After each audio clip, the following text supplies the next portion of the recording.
Panguva inoi mauniversity lecturers especially vepaUZ vobuda panguva inoi vachinyatsokutuka the government. Vanoposta this picture ramukona kanzi UZ salary alert.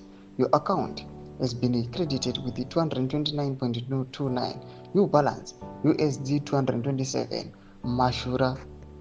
Mashoko ari kuuya panapa tiona mauniversity lecturers vachijamuka vachiti veyamone mashura atiri kuitirwa neZANU-PF ichitiripira 230 US dollars. Vanhu vanoonekwa kunzi vane maPhD, madoctorates, vari kuonekwa kunzi vane mamasters, malecturers.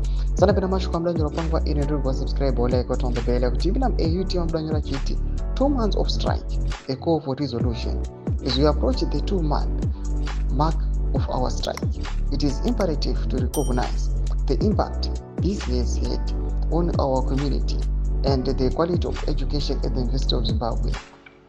Our collective action reflects deep-rooted concerns about governance, compensation, and academic standards.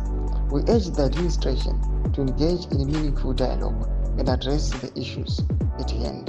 The future of our institution and the welfare of our students depend on a swift and fair resolution. Mashoko ari kuda panguva ino tiona aiwa mauniversity lecturers vari kuchema vachiti aiwa tidzoserei aiwa pre 2018 salary kuonekwa kunzi vaihura muhoro yakanga ichigamuchirika yaonekwa kunzi aiwa ine kumeso, but panguva ino kuchionekwa kunzi vachipiwa muhoro inonyatsoonekwa kunzi uku ndo kunonzi kudzikisirwa chaiko ari vakuuya vachiti mashura chaiwo. They are now continuing with their strike vachiti now takuapproacha 2 good months tisingarepoti for work. Mastudents vamwe vatodzokera kumamisha yavo ndokuti hapana zviri kuitiwa, mari dziri kuwestewa. Panguva ino kuri kuonekwa kunzi even maongoing examinations hapana kana ari kumboma-invigilator, and vari kutova vachitoti those degrees anenge asitombona kana value, noda kuti hapana vana chavakadzidza. Mbodzai mafunguro enyu muri kudii pamusoro pechitiko ichi? Wabvina comment section medu unzi mafunguro enyu, subscribe or like, on the bell icon.